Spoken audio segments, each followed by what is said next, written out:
Everybody, Neurocosm here, and today I'm going to be helping you decide which PlayStation 4 controller is right for you. Now let's start off with the obvious. This controller was produced by Sony specifically for the PlayStation 4, and it is none other than the DualShock 4 version 2. I didn't know if you knew that it had two versions, but it is. It's the version 2.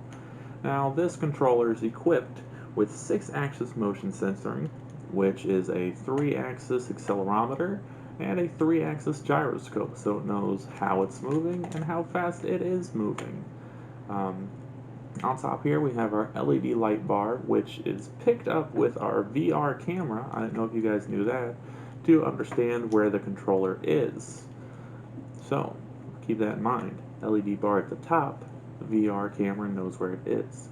Underneath that, we have our micro USB 2.0 that goes into our USB 3.0 for nice recharging.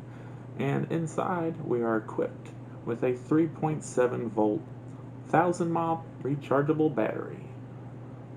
Yes. Next, at the bottom, we have our 3.5mm audio jack, and next to that we have our extension port for our multi-controller charging stand, or you can kick it old school, slide in a keyboard there, and go ahead and text your little ass away. Now, not so bad, but why is it $70 5 years later? I don't know, but let's check out some ones that maybe aren't $70 5 years later. I mean, come on, why? For a much cheaper price of $20 to $30, here we have produced by the MSWUS. You probably haven't heard of them because this is the only thing they have ever done. Yeah, probably not a good start. As you can see, it is much larger than the other one, measuring in at 6.8 inches long, 5.4 inches tall, and a whole 3 inches thick, weighing only 4.1 ounces, which begs the question, why did they make a controller so much bigger to fit so much less inside of it? Well, let's break down what actually is inside of it. Now, it claims to have the same 6-axis motion sensoring, with the 3-axis gyroscopic and the 3-axis accelerometer. But what good is that going to do us when the VR camera can't even understand where the controller is? Our little light bar is right here, and it, unlike its counterpart over here, does not change colors depending on which player you are or who you're playing as in the game. It's just a nice steady purple beam, not even matching the blue on the controller. And if we go on our top, we still have our same micro USB 2.0 that hooks into the same 3.0, so it's got the same basis for charging, but what it's actually charging is only a 5 volt 600 mAh battery. With that being said, obviously that's about almost half the size as its counterpart, a little over half the size.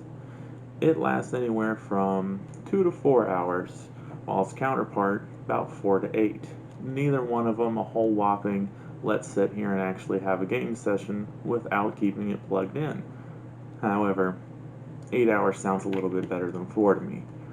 Now, what it also has on the bottom is the same 3.5mm audio jack that I will admit is a bit loose, and you might want to make sure that it's plugged in there, or else you're going to have some problems. It's going to sound staticky, and everyone's going to tell you to turn your mic off because nobody wants to hear that. Yeah. No external port, no keyboard slipping into this, no, oh yeah, this is going on my charging stand, because that's simply not happening. Also, if you remember the debut of this controller from our June 2020 PS4 supply drop, you'll note that this isn't even a year old. However, it's already janked. It's got crazy drift on it. You can't even play the games. We do have some nice additions on the controller that I will say I prefer. We have the nice, you can probably tell, this is a nice plastic up here, and then down here, it's actually kind of like a rubberized grip material. Feels pretty nice. And there's a bit of raised indentations on the tongles up here. So It is a lot nicer in that aspect, but the fact that it didn't even last a year, probably not so great. Which begs the question. The original DualShock 4 for $70, or something like this for $20 to $30 that doesn't even last a year. Doesn't really hook up with a 6-axis system and lasts only about half the time that the regular controller does. Well, that decision is completely up to you. In my opinion, this is definitely a, hey, you're about to be player 2 controller, while this is mine, don't touch it.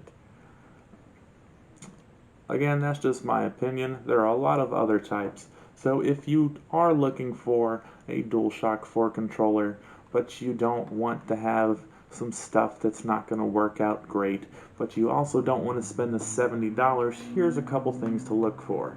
Make sure it's LED bars on the top so you can actually get it with a lot of the VR games that it has. And also, if it says it has an upgraded battery, and that battery isn't 1,000 mile or higher, then it's not an upgraded battery and it's not going to last as long.